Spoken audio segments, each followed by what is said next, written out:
오늘 누가복음의 본문은 갈릴리에서 하나님 나라 운동을 시작하신 예수님이 예루살렘으로 향하는 여정의 긴 서사 중 인상적인 한 장면입니다.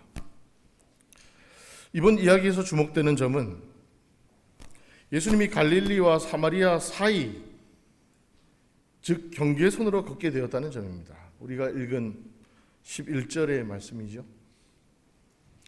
아마도 사마리아를 관통하고자 했지만 사마리아에서 진입을 거부했던 것으로도 보입니다. 즉 예수님이 걸어가신 그 길은 갈릴리와 사마리아 간에 반목하고 갈등하는 첨예한 대립과 이질적 성향과 존재들 사이에서 어느 진영에 포섭된 것이 아니라 오히려 두 진영 사이에서 새로운 길을 만들고 계시다는 것을 의미합니다. 예수님이 걸어가신 그 길이 아직 아무도 걸어가지 않은 길이라고 말할 수 있는 거죠. 그리고 그곳에서 예수님은 10명의 한센병 환자들을 만납니다. 그들은 예수님께 다가와서 예수님 하면서 그 아이돌 스타의 팬클럽들이 아이돌을 옷자락이라도 한번 만져볼까 하고 가까이 다가가는 그런 모습이 아닙니다. 우리가 읽은 본문의 12절에 보면 물리적으로 그들은 거리를 둡니다. 사회적 거리 두기를 하죠. 멀찍이 멈추어 서서. 얼마나 예수님한테 가까이 가고 싶었을까요? 그렇죠? 가까이 가면 안 됩니다. 자기들은 가까이 가서는 안 되는 존재들이죠. 우리가 팬데믹을 거치면서 수도 없이 들었던 사회적 거리 두기를 이미 이들은 실천하고 있었습니다. 그들이 겪는 질병은 소위 말해서 비감염자들, 질병을 앓고 있지 않은 보통의 사람들이 보기에는 혐오를 불러일으키고 또한 당시에는 전염성이 강하다고 간주되었기에 그들은 기존의 사회에서 철저하게 배척되고 내몰린 사람들입니다. 예수님도 갈릴리와 사마리아의 경계선을 걸었던 존재이지만 이들은 예수님이 그 경계선을 걷기 이전부터 이미 중심에서 변방으로 쫓겨난 경계선의 사람들이었습니다. 더욱이 이 무리들 중에는요, 갈릴리에서 한센병 환자가 돼서 변방으로 경계선으로 밀려난 유대인들도 있었을 거고요. 사마리아에서도 한센병 감염자인 것이 확인되자 사마리아의 변방으로 떠밀려서 거기까지 흘러들어온 사람들이 있었을 겁니다. 그 10명은 솔직히 한센병이란 공통점으로 자신의 혈통과 중거 집단에서 완전히 내몰린 제3의 세력들이죠. 그리고 한센병 환자 이 무리들은 예수님에게 자신의 절망적 삶을 어떻게 해달라고 요청하는 게 아닙니다. 멀찍이 멈춰 서서 저희를 불쌍히 봐주십시오 이거예요. 그냥 뭐예요? 배고파요. 춥고 힘들어요. 저희한테 빵 한 조각이라도 던져주십시오. 그러면 당신이 떠난 그 자리에 가서 떨어진 빵 부스러기를 받아 먹겠습니다. 이런 겁니다. 한마디로 가까이 예수님께 다가갈 엄두도 못 내고 그들은 예수님의 무리에게 먹을거리를 제공받기 위한 구걸 행위를 하고 있었다라고 보아야 마땅합니다. 그러나 예수님은 그들에게 먹을 걸 주지 않았습니다. 말씀에 분명히 나오죠. 예수님이 아이고 불쌍해라 하면서 야, 빵 어디 있냐 이러면서 제자들에게 빵을 구해보라고 하지 않습니다. 그리고는 오히려 그들이 전혀 요구하지도 않고 그들이 전혀 상상하지도 않았던 그들의 삶을 그 병경으로 내몰았던 근본적 원인이 되었던 한센병 그 자체를 치유해 주시기로 결정하신 겁니다. 그리고 14절에 이렇게 말씀하십니다. 야, 너희들 가서 제사장들에게 너희들의 몸을 보여. 예수님이 이들에게 주신 치유는 그들이 요청한 것도 기대한 것도 아니었지만 선물로 주어진 것입니다. 그들에게 어떠한 공로도 없음에도 은총으로 무조건적으로 주어진 선물입니다. 그리고 그것은 단순히 그들에게 의학적 질병의 치료 그 이상의 의미였습니다. 아까 사회적 거리두기라고 말씀드렸죠. 그들은 이미 사회적으로 죽은 존재였고 매장된 존재였고 제외된 존재였고 없는 것과 같이 여겨지는 존재들이었습니다. 그렇지만 예수님의 말씀을 따라 제사장들에게 몸을 보여 치유를 확증하고 그들은 자기들이 걸어온 사회적 차별과 종교적 낙인까지도 모두 해소하게 된 것입니다. 그것이 오늘 예수님께서 보여주신 근본적인 역할이요 이적의 목적이었습니다. 예수님이 보여주시는 구원의 범주는요 단순히 그 몸 안에 있는 병균과 질병과 바이러스를 제거해주는 그런 생물학적인 혹은 의학적 단계를 넘어서는 보다 근본적인 인간 존재에 대한 회복이요 치유의 역사하심이었습니다. 이번 사건에서 또 주목되는 것은 예수님의 은총과 치유의 이 선물이 그들 10명의 한센병 환자들 중에서 선택적으로 조건부로 주어진 것은 아니라는 겁니다. 그 10명이 멀리서 외치고 있는데 너는 나한테 웃어줬으니까 너는 치료해줄게. 너는 인상 쓰고 있었으니까 안 돼. 뭐 이런 것도 아니고 너는 사마리아인이니까 안 돼. 유대인만 치료해줄게. 이런 것도 아닙니다. 그리고 그들 중에 신실하게 하나님에 대한 믿음을 표현한 사람만 골라서 선별적으로 치료해 준 것도 아닙니다.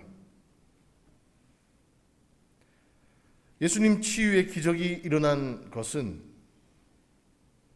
모든 사람들에게 개방되었고 모든 사람들에게 하늘에서 내려지는 빗살처럼 보편적 능력이요 기적이었던 것입니다. 그런 의미에서 예수님의 은총과 치유 같은 이런 선물은 믿음이라는 조건에 충족되어야만 받을 수 있는 것은 아닙니다.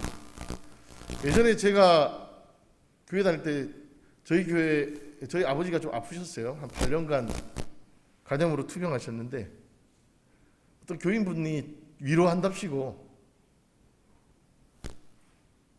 해준 말이 우리 권사님 아직도 안 아프시는 게 기도가 부족해서 그렇다고. 새벽 기도 더 나오셔야 된다. 뭐 이런 얘기 하셨어요. 우리 옛날 교회 교인 중에.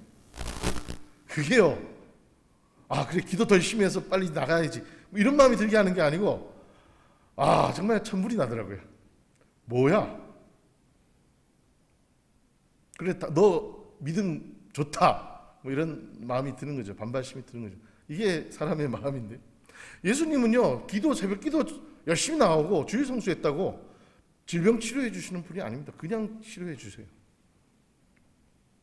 근데 우리는 어느 순간 열심히 헌금하고 주일 성수하고 새벽 기도 열심히 나오고 뭐 어쩌고저쩌고 하면 하나님이 보상으로 뭐를 해주시겠지.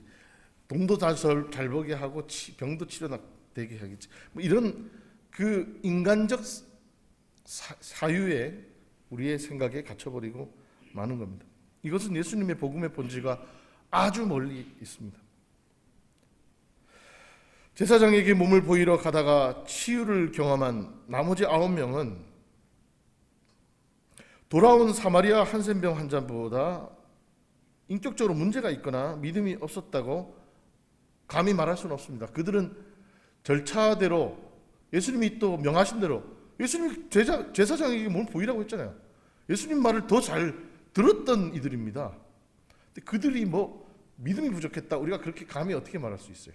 하지만 그들은 그렇게 제사장에게 깨끗해진 몸을 보이고 가족을 찾아갔겠죠. 여보 나 살았어 회복됐어 아버지 저 나았습니다 하면서 가족을 향해서 달려갔겠죠. 너무나 아름다운 모습입니다.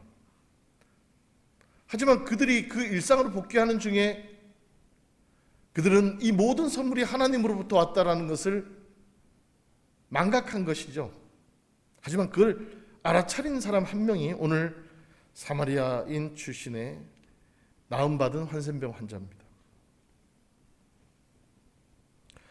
돌아온 그 한 명의 사마리아 사람에 대해서 예수님이 말씀하신 구원의 의미는 그럼 무엇일까요? 그냥 질병이 낫고 아팠던 몸이 활기를 되찾는 것, 그것이 구원일까요? 물론 그것도 구원입니다. 구원해 주소서라고 할 때 내가 원하는 것을 성취해 달라는 거거든요. 그런 의미에서 구원이라고 볼 수 있지만 협의적 구원이라고 할 수 있겠습니다. 돌아오지 않은 9명의 한센병 환자들은 치유와 회복을 경험한 후에 자신의 일상과 자신의 과거의 삶의 패턴, 루틴, 사고방식으로 다시 회귀한 반면, 그리고 그들은 자신들이 나은 것이 그저 횡재이며 득템이며 그저 이전의 삶으로 복귀하게 된 행운쯤으로 여겨졌을지 모르겠습니다. 하지만 오늘 찾아온 그 한 명의 한센병 환자는 이 모든 일을 하나님께 영광을 돌리며 큰 목소리로 사람들에게 알리며 다시 예수님께 달려오는 겁니다. 자신에게 일어난 일이 하나님이 하신 일이고 하나님의 영광을 돌리는 일이라는 고백을 그는 다른 9명과 달리 보여주고 있습니다. 이것이 하나님의 놀라운 선물이며 기적이며 이제 치유받기 이전의 나라는 존재는 지금 치유받은 이후에 전혀 다른 존재로 다시 태어났다는 것을 자각하는 것. 그래서 그는 이 놀라운 하나님의 은혜를 감사하고 표현하는 것이 당장의 최우선의 실천 과제였던 것입니다. 그래서 예수님께 돌아온 겁니다. 우리가 이렇게 매주 예배를 드리고 신앙의 삶을 점검하고 하나님이 나에게 지난 한가위 명절 동안 베풀어 주신 은총을 감사하는 마음을 다시금 불러일으키는 것, 바로 이것이 오늘 이 한 명의 한센병 환자의 마음과 존재성으로 우리가 함께 그 자리에 서는 것, 그 실천의 계승이라는 것을 우리는 고백하지 않을 수 없습니다. 예수님은 오늘 본문에서 자신에게 돌아와 감사를 전하는 사마리아 사람에게 내 믿음이 너를 구원하였다라고 말씀하셨습니다. 이 말씀은 누가복음에서 4번 등장한다고 합니다. 7장에 눈물로 예수님의 발을 닦았던 죄 많은 여성, 그 여성에게 예수님은 내 믿음이 너를 구원하였다라고 얘기하셨고요. 8장에 12년간 혈류병을 앓아온 여인이 예수님의 옷자락을 만지면서 병 고침을 받은 그 여인에게 예수님이 내 믿음이 너를 구원하였다. 그리고 18장에 눈뜨기를 간절히 원하며 소리쳤던 여리고의 시각장애인 거지가 또한 눈뜸을 경험하며 예수님께 들은 이야기가 내 믿음이 너를 구원하였다입니다. 그리고 오늘 이 한센병 환자가 그 4번의 예수님의 이 말씀을 들은 이들 중 한 명입니다. 근데 이 4케이스가요 다 공통점이 있는 게 아니고 케이스가 다릅니다. 이들 중 예수님의 발을 닦은 죄 많은 여인은 질병을 치유하고자 하는 어떠한 목적도 보이지 않습니다. 오히려 예수님의 죽음을 준비하며 예수님에게 가장 값비싼 향유를 소진하며 제자들에게 타박을 받은 모습이었죠. 혈류병 앓은 여인과 시각장애인 거지는 분명 자신의 질병 치유가 목적이었습니다. 그래서 실제로 목적을 달성했죠. 반면 혈류병 앓은 여인과 시각장애인 거지와 달리 오늘 한센병 환자는 질병 치유에 대한 목적이 보이지 않았습니다. 단순히 구걸 행위만 했습니다. 근데 언감생심 바라지도 않았던 병고침의 경험을 하게 되는 거죠. 그는 이들 중 가장 절망적이었고 수동적이었습니다. 아예 지금의 이 처지와 현실을 벗어날 일말의 소망조차도 내려놓았던 모습이죠. 다 다른 각기의 처지와 스토리, 서사를 가지고 있습니다. 근데 예수님은 이 네 번의 케이스에 내 믿음이 너를 구원하였다라고 말씀하신 겁니다. 그런 의미에서 이 워딩에서 구원은 단순한 질병의 치유 그 이상의 의미를 내포하고 있다고 보아야겠죠. 단순히 질병 치유의 결과에 대해서 예수님이 평가하신 말이 아니라는 겁니다. 이들 네 케이스의 공통점은 무엇일까요? 그들의 행동이 당시 유대 사회가 가지고 있었던 통념과 상식을 뛰어넘는 결정이요 행동이었다는 것에서 공통점이 드러납니다. 이들은요, 당시로서는 누구도 감히 엄두낼 수 없는 행동들을 했던 사람들입니다. 당시 유대 사회 율법이 정한 바 규정된 절차와 금기가 있었는데 이들 네 케이스는 다 그 금기를 깼던 사람들입니다. 제자들과 많은 남성들이 모여서 회합을 갖는데 여자가 그 중심에 들어와서 향유를 깨가지고 예수님 발을 닦는 행위는 아주 도발적인 행위였습니다. 혈루병 앓던 여인이 그 예수님의 행렬 사이에 끼어들어 예수님의 옷자락을 잡아당긴 그 행위도 당시 사회적 통념상 금기에 해당하는 행위였습니다. 오늘 본문의 사마리아 한센병 환자도 절차상으로는, 규례상으로는 제사장에게 가서 몸을 보이고 깨끗함을 확증받은 이후에야 가족도 만나고 저작거리를 나다닐 수 있습니다. 하지만 그는 제사장을 만나러 가는 중에 몸이 깨끗해진 걸 깨닫고 제사장 만나는 모든 절차를 생략하고 예수님께 달려옵니다. 하나님께 영광을 돌리며 예수님을 찾아 온 동네를 돌아다니는 거예요. 그는 금기와 절차와 규례를 뛰어넘어 자신이 경험한 하나님의 놀라운 역사하심을 세상에 알리며 예수님께 찾아와 감사를 표했습니다. 이걸 보았을 때 내 믿음이 너를 구원하였다라는 예수님의 이 선언은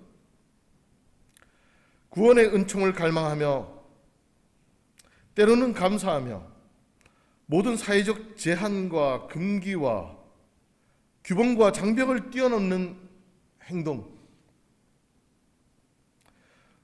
소위 말해 요즘 아이들 말로 선을 넘는 이들에 대해서 예수님은 내 믿음이 너를 구원하였다라고 선언하신 겁니다. 마르틴 루터의 종교 개혁도 사실은 당시 교회가 만들어 놓은 모든 담장과 경계선을 무너뜨리고 선을 넘었던 행위였죠. 그래서 엄청난 목숨의 위협까지 느꼈습니다. 감리의 창시자 존 웨슬리도 오로지 사제는 성당 안에서만 설교할 수 있다라고 정해놓은 그 규례와 경계선을 뛰어넘어 다들 생계에 쫓겨 노동 현장에서 교회 예배드리러 올 겨를이 없는 그 저작거리의 사람들을 웨슬리가 찾아나가 시장통에서 설교를 하는 거죠. 너 교회의 법을 어기고 저작거리에서 뭐하는 짓이냐라고 사제들이 손가락질할 때 웨슬리는 세계가 나의 교회입니다 라고 얘기합니다. 우리 감리회 전통도 정체성도 선을 넘는 일에서부터 시작되었습니다. 우리는요, 관성적으로 계속 우리 인간의 그 DNA가 유전적으로 자꾸 그렇게 시키나 봐요. 자꾸 선을 긋고, 그렇잖아요. 초등학생들 짝꿍 하면 옛날엔 책걸상이 일체형이었잖아요. 여자 남자 이렇게 둘이 앉으면 어떻게 해요? 제일 먼저 하는 게 볼펜으로 쫙 선을 긋고 여기서 넘어오는 거 다 내 거. 아니면 넘어오면 어떻게 해요? 좀 무식하면 자르잖아요. 지우개가 넘어오면 칼로 자르잖아요. 예전에 초등학교 때 많이 경험해봤습니다. 사람들은요, 본성적으로 선을 긋고 내 영역을 만들고 나의 영토를 구축하고 거기에 아무도 못 들어오게 막고자 하는 보호 본성이 있습니다. 그것이 인간의 본성이죠.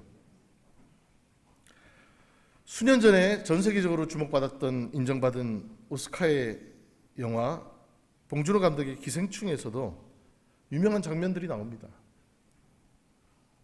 작고하신 그 이성균 배우가 맡았던 박 사장이 아주 성실한 집사였던 가정부 문광을 두고 뒤에서 아내에게 칭찬하는 대사가 있습니다. 그녀는 일도 잘하지만 무엇보다 선을 지킬 줄 아는 게 가장 마음에 들어. 이 대사가 나옵니다. 그리고 이제 박 사장의 집을 은밀히 침노하며 자신들의 영역으로 탐하는 송강호 씨, 기택이죠. 기택 씨 가족이 접근을 해서 박 사장의 기사가 되었을 때 너무 시시콜콜 박 사장의 일상 일거수일투족에 관심을 갖는 송강호에 대해서 박 사장은 이렇게 말합니다. 나는 선을 넘는 사람을 제일 싫어하는데. 그래서 봉준호 감독의 기생충이라는 영화에서 되게 중요한 키워드가 선입니다. 그리고 사람이 아무리 선을 만들어 놔도 경계선을 그어놔도 그 선을 뛰어넘는 것은 냄새라는 키워드도 중요하게 작동하는 영화가 바로 기생충이죠. 예수님은 바로 그렇게 인간 본성이 여전히 구축해 놓고 쌓아 올리는 경계선에 서 계십니다. 오늘 우리가 읽은 본문의 11장에 예수님은 사마리아와 갈릴리의 사이로 걸었다, 경계선에 서 계셨다라고 합니다. 그 선과 담을 넘고 무너뜨리는 일을 예수님의 복음은, 하나님 나라 운동은 가장 앞에 서서 그 선을 지우고 담장을 무너뜨렸던 일이었던 것입니다. 그리고 그 선을 넘는 이들에게 예수님은 칭찬하며 이렇게 선언합니다. 내 믿음이 너를 구원하였다. 하나님의 나라는 지난 2000년 전 갈릴리에서 시작된 그 하나님의 나라는 인간이 구축해놓은 모든 경계선을 무너뜨리는 데서부터 시작했다. 오직 하나님의 사랑과 자비와 공감만이 존재하는 곳임을 예수님은 갈릴리에서 하나님 나라 운동을 통해서 천명하신 겁니다. 오늘 우리가 읽은 본문 17장 11절에서 19절 말씀 바로 직후에 예수님이 바리새인들에게 질문을 받자마자 하는 이야기가 바로 하나님의 나라 이야기입니다. 17장 20절에서 22절 말씀을 읽어드리겠습니다. 바리새파 사람들이 하나님의 나라가 언제 오느냐고 물으니 예수님께서 말씀하셨다. 하나님의 나라는 눈으로 볼 수 있는 모습으로 오지 않는다. 또 보아라 여기에 있다 또 저기에 있다 하고 말할 수도 없다. 보아라 하나님의 나라는 너희 가운데 있다. 지금 우리가 읽은 이 너의 믿음이 너를 구원하였다라는 이 말씀은 바로 그 하나님의 나라에 들어갈 자격과 능력도 바로 너 자신에게 달렸다라는 말씀입니다. 이제 일본의 정치 지형도도 지금 급변하고 있습니다. 지금 미국에서도 막 지금 내전이 나니 많이 이런 얘기도 있고요. 일본도 다시 여자 아베라고 별명이 붙어 있는 다카하신가요? 그 여자분이 이번에 자민당 총재가 되면서 가장 극우적인 인사가 일본 정치의 중심에 부상할 것으로 예상이 됩니다. 바로 이러한 시기에 1965년 한일 수교 이후 우리나라가 한국과 일본이 수교를 맺은 지 60주년을 맞는 해입니다. 바로 이 선을 넘는 사람들을 내 믿음이 너를 구원하였다라고 하신 그 말씀을 묵상하면서 제가 떠오른 인물이 한일 수교 60주년을 맞아서 우리 기독교 인사 중에 사와 마사이코라는 목사님이 떠올랐습니다. 사와 마사이코, 여러분들에게 매우 낯선 이름이겠죠. 우리나라와 일본이 수교를 맺은 이후 기독교 신학계에서 처음으로 일본에서 신학을 전공하고 목사 안수를 받은 목회자가 한국으로 처음 유학 온 일본 유학생 이름이 바로 사와 마사이코 목사님입니다. 그는 1970년도에 연세대학교 대학원에서 유학을 하며 교회사와 한일 기독교 관계사를 연구했습니다. 그는 자신이 한일 수교 직후의 첫 기독교 유학생으로서 일본 기독교의 전책과 역사적 과거에 대해서 내가 대표자는 아니지만 늘 참여하는 심정으로 한국에 왔습니다라고 수업 시간이나 한국인들과의 교류 시간에 한국인 교수와 목사님, 주변의 선후배 학생들에게 늘 일본의 과거사에 대한 역사적 참여와 반성을 그만하라고 할 때까지 끊임없이 표현하며 늘 사과하는 것이 버릇 같았던 분이라고 합니다. 그리고 그는 한국교회의 독재 정권에 대해서도 비판하며 당시 한국교회가 종교 유착하는 모습을 세미나에서 발표를 한 적이 있는데, 그 이후로 1979년에 박정희 유신 정권으로부터 강제 추방되게 됐던 인물이 사와 마사이코 목사님입니다. 이분은요, 지금 아까 말씀드린 예수님처럼 갈릴리와 사마리아 사이를 가로지르듯이 일본과 한국 사이에 경계선에 서가지고 끊임없이 기독교인의 양심으로 새로운 한일 관계의 길을 그 틈을 벌리고자 치열하게 씨름했던 변경의 사람. 하지만 예수님 말씀하신 대로 내 믿음이 너를 구원하였다라고 예수님으로부터 충분히 선언을 들을 만한 삶을 사셨습니다. 그는 가장 자유로운 사람이었고 자신의 믿음을 실천했던 시대의 예언자였습니다. 그가 한국 유학 시절 연세대 신학과의 당시 신입생으로 재학 중이었던 21살 학부생 김영이라는 학생과 교제를 하고 마침내 결혼에 꼴이 나게 됩니다. 그 부친이 우리나라의 저명한 시인이자 수필가인 김소은 선생이라고 합니다. 이 김소은 선생님은 딸이 나이 지긋이 먹은 일본인 목사한테 시집간다 그러니까 아직 학부생인데 졸업도 안 했는데 막 반대를 했다고 그래요. 그렇지만 둘은 결혼을 하고 일본으로 이제 추방되면서 같이 넘어갑니다. 이러한 부모와 외조부의 영향이었을까요? 사와 마사이코 목사님과 김영 목사님, 이분 또 나중에 남편 사별 후에 목사 안수를 받으신 걸로 알고 있습니다. 사와 마사이코 목사님과 김영 목사님 사이에서 태어난 사와 토모에라는 딸이 있었는데요. 어린 시절에는 한국에서 자라면서 지혜라는 이름도 가졌다고 합니다. 하지만 이제 청소년기 이후부터는 일본에서 성장했는데 고교 시절 록밴드 리드싱어로도 활동했고 나중에 도쿄예술대학 음악부에서 수학하면서 마침내 일본의 팝음악 가수가 됩니다. 그리고 한일 간의 문화 교류가 활성화된 1990년대 후반 김대중 대통령 집권 이후에 1998년 일본 국적을 가진 가수로서는 처음으로 대한민국 정부의 허가를 받아 한국에서 첫 콘서트를 개최한 가수가 바로 이 사와 마사이코 목사님과 김영 목사님의 딸 사와 토모에입니다.